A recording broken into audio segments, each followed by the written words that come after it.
morning. Good morning. It is 2:55 a.m. I'm on my way to the gym right now. It is a Monday morning, and there's no better way to get your week started off than exercise, a clear mind, heart, body in order, whatever you can do. The thing that's really been on my heart lately is it's I use the word funny, but when I say the word funny, I'm so associating it with how people have ideas or conceptions about what or how they should do something.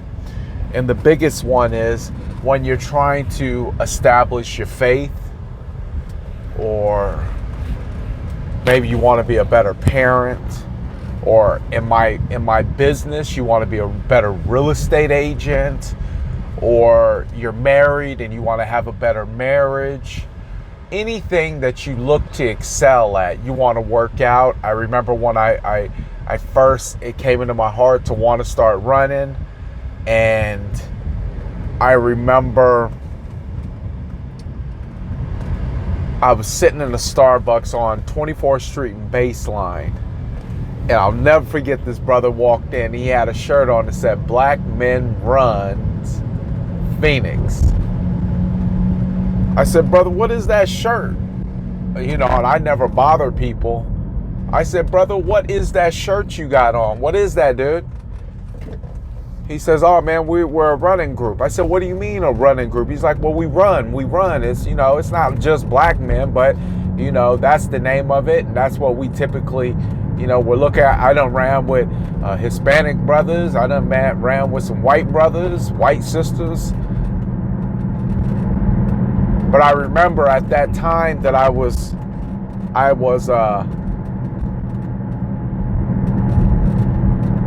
contemplating running. He came into my life and he said, "Yeah, we run every Saturday, or every other Saturday, around Tempe Town Lake. We run every other Saturday. Come check us out." I said, "Man, that's some business." And then I got to talk to him. He said, "We run Wednesdays at the school with a track coach, because we want to get our skills better." But it's funny how when we want to progress in areas of our life that we may have taken it as far as we knew how. I know even for me in my weight loss and in my exercise, if it had not been for the owner of our company, who happens to be committed to her health, her fitness, and being in her presence, I wouldn't have went the extra mile. I wouldn't have known how to take it that next level had it not been the owner of our brokerage, the founder. Being around him, wouldn't have known how to take my business to the next level. Had I not gotten the right church home, I would not have known how to praise and worship, or develop a relationship with God. And let me tell you something.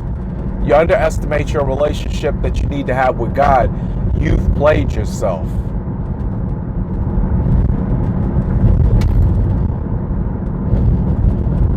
But when I say it's funny, it's because when we need help to get these extra levels, we shy away from being around the people who can actually deliver that. Part of it's intimidation. Part of it's pride.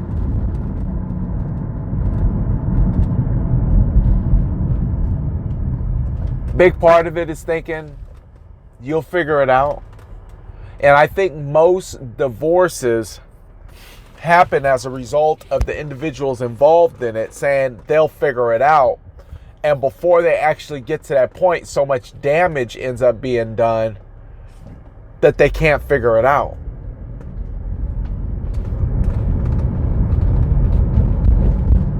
they can't figure it out. They can't get it together. They can't devise a way. And so much is put in the middle of the beginning and the end that it makes it impossible to fix it. But if there's one thing I know about God, is He always puts it on your heart to do something, or He puts it in your face to get it done. It wasn't by luck that man walked into that Starbucks that day as I'm contemplating running with the t-shirt that says Black Man Runs. He happens to be from Puerto Rico. And we get to talking.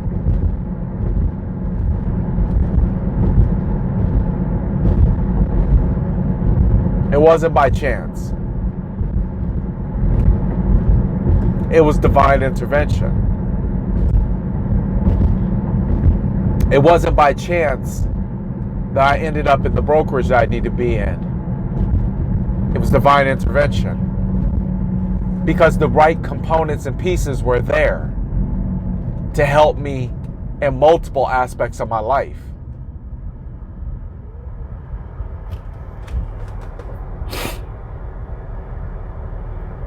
It wasn't by chance that I ended up in the church that I'm at, where they pour into me with stories from the past that I can relate to.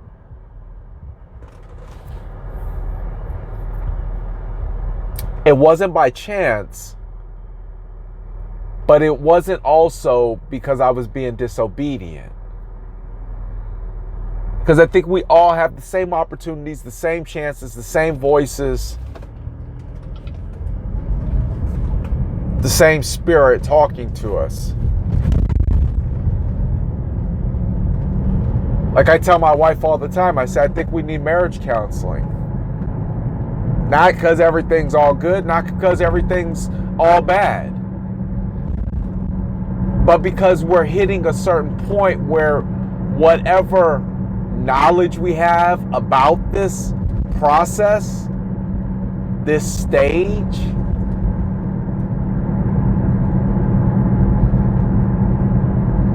we need something or somebody to get us to that next level. Same way I needed somebody to help me get to the next level of my business. Same way I needed somebody to help me get to the next level of my health. The same way I needed somebody to help me get to the next level of my faith. The same way I needed somebody to help me get to the next level of how I was reacting or not reacting to the situation. It's funny how we think we got it figured out, and only to our demise do we come to the conclusion that we didn't. But by that time, it's too late. I don't think that God ever put something on your heart after the fact. I think it was there the whole time. I think you made a conscious effort not to listen. I think you made a conscious decision to say, no, not today, I'll do that tomorrow. And I think you did that one too many days in a row, and your disobedience led you into a divorce. I think your voice was talking to you about you needed to get a health coach. And then one too many times, not today, tomorrow, led you to gain weight that just looked like it was insurmountable. I think too many times you done said,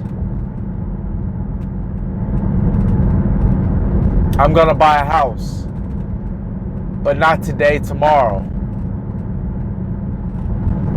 And then your credit suffered immensely and you had no idea how to get out of it. Because there was too many not today's tomorrow. I don't believe that you were not warned ahead of time. What I believe is that you said, not today, tomorrow, too many times, and it cost you. If there's one thing that I'm being very, very conscious of, so conscious, is that when there's a calling on your life to do something, there's no time to wait until tomorrow. You got to run now.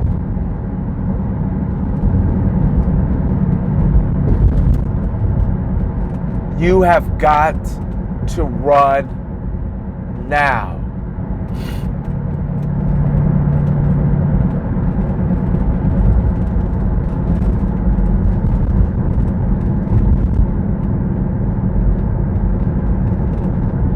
And don't worry about how it will happen, when it will happen, if it will happen. But I don't believe God delivers the answer after the fact. I believe you were disobedient to adhere to what was being said to you. And that's the reason why you're suffering the consequences.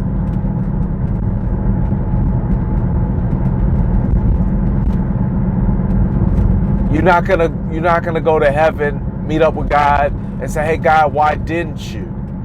He's gonna say, "No, I did. You didn't listen." I love the story of the man in the boat. I remember hearing it on Pursuit of Happiness.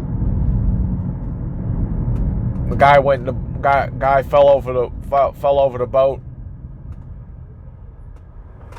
But he has such strong faith in God that when he fell over the boat, the first boat that came by to get him, he waved it off and said, "No, God will send help. Thank you." It's okay. Second boat comes by, says, "No, God will send somebody to help me. Thank you." Third boat comes by, does the same thing. Man drowns eventually, goes to heaven. Says, "God, why didn't you send somebody to help me?" He says, "I did. Sent you 3 boats. You ignored each and every one of them. People, I don't know what you're looking for. I don't know what you're waiting on. I don't know what you're expecting. I don't know if you have this grand idea of like fireworks, like 4th of July, when God comes, but it ain't that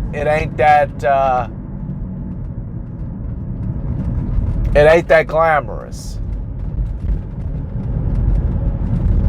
But the subtleness of it makes it feel like it's the most special thing in the world. But it hurts when you miss it. It hurts when you miss it. It hurts when you've been called to do it and you ignored it.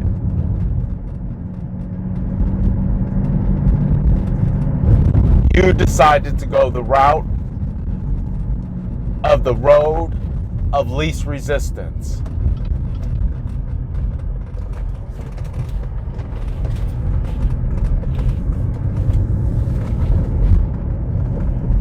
You made a choice that was not the one that God gave you. You made a choice that suited your comfortability and what was easiest for you to do.